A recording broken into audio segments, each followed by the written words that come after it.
That was an excellent run from Jalen Hurts. Made the score 21-7 in the second quarter, just under the 2-minute warning. And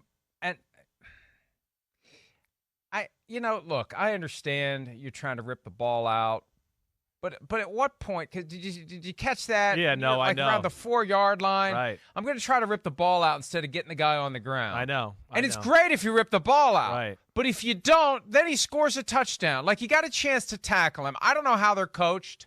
I don't know what the points are that are made. I don't know if it gets that granular. If you have an opportunity to get the ball out, even if the guy keeps going right past you because you weren't able to get the ball out. But it just felt like they should have gotten him down around the 5. And who knows what happens on 1st and goal from the 4. Yeah, that's right. You make him keep playing. Right. We've seen drives peter out when make we a mistake. Right there. Yeah. And I'm going to get the ball out. Oh wait, he scored a touchdown. It's just a bad look. Yeah, I'm with you. I'm a believer in you make the team keep playing, keep executing, keep the pressure on them. See if they make a mistake. Keep doing that. I'm with you there. But I do think in the NFL right now, because of the turnover margin and all that, and that being such an aspect in the football game, that, it's not necessarily all about let's tackle them all the time. That is preached in a lot of these buildings. Get the ball out, get the ball out, get the ball out. One guy get the ball out, the other guy coming in for the tackle. And they obviously didn't get that done, but there's such emphasis on getting the ball out and making a turnover happen all the time that, we see less than good tackling at times in the NFL as compared to the old days where they weren't worried about that as much. Can we run that again? I just want, Chris, you to pretend as you watch the Jalen Hurts 26-yard touchdown run, as I filibuster my way until the play begins again, if it does begin again. Replace the Vikings players with Steelers. Yeah, okay? I hear you. If this is the Steelers, what's happening to Jalen Hurts? They're hitting them. I mean, and it's like group tackle hitting for sure. You're right. They got amazing pursuit, and they're going to make you pay for it here. Here you got 4 guys you got one guy trying to strip the ball and 3 other guys kind of just sitting there watching, right? Yeah, they're standing around. Yeah. You got to and now look. I say this with some degree of trepidation. I don't want to be canceled. And you're not allowed to say anymore, hey, go hit the quarterback. But you know what? The quarterback's running. He's a running back. You get a free shot at him. And I'm not saying injure him. I'm not. I'm saying you have a chance to make him think twice about doing that again. You have a chance to be physical with a guy that has to then regroup and have his wits about it. And I'm not saying giving him a concussion. Right. I'm not saying go try to injure him. Just make them feel their presence. Always was. Right. You don't get a free path to the end zone just because you're a quarterback. If you're going to run the ball, you're going to get treated like a running back. And we see how running backs get treated. It is a thankless job. You think there's glory in it? There's glory in it in high school when you're so good you run past everyone. When you get to the NFL level, it is a thankless job because you are in, Chris, as you say it all the time, car crashes.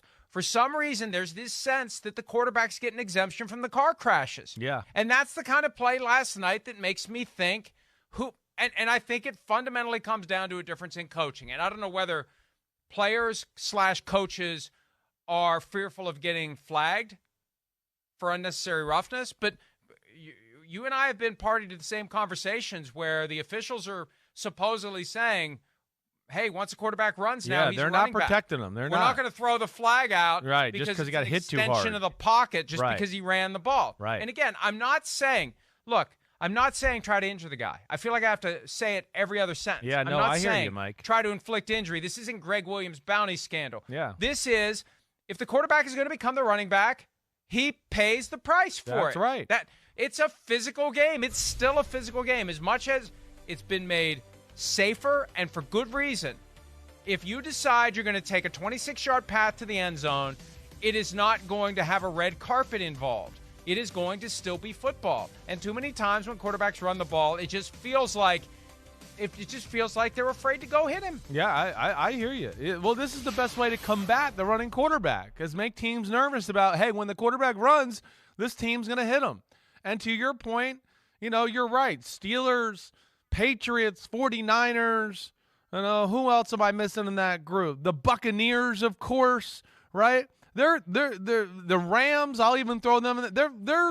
They're bringing it. That's the one thing you can count on. There's going to be multiple people there to try to clean up the quarterback there, clean him out, not hurt him, just try to hit him really hard.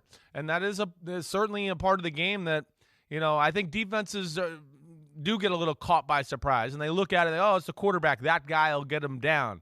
Well, not with Jalen Hurts. Not when he runs like a running back. Same goes for Josh Allen. We're not just, the same thing Josh Allen runs. You better hit him or he's going to keep running. And they're never going to get nervous about calling run plays with him or doing anything that way. So, yes, but it's especially for the Eagles, a huge part of their football team. And like where we talked about like Josh Allen, we cracked the code. Like, great Scots. Like, damn, the Eagles offense has cracked the code. I mean, unbelievable. Yeah, Jalen Hurts was great, right? But the offense itself has so many answers and gives you so many issues. And then you add in the fact that he's gotten better at throwing the football and then his ability to run like a running back. Yeah, those are things you're going to have to do, certainly. But damn, do they have some good system.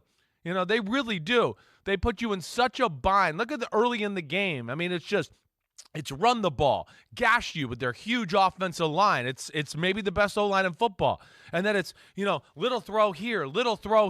And you go, damn, they ran the ball and threw balls to the sidelines to start the game, and they're going right down the field, going to score. I mean, so they got something going there. Philly is definitely in that conversation, I think, what we had with the Buffalo Bills as one of the better teams in football. And then when this guy, if he can continue to be consistent throwing the football like this, yeah, they're going to be tough to beat. They're going to be one of the last teams standing in the NFC. Hi, it's Mike Florio. Thanks for watching PFT on YouTube. Hit subscribe for the latest news and analysis from Pro Football Talk.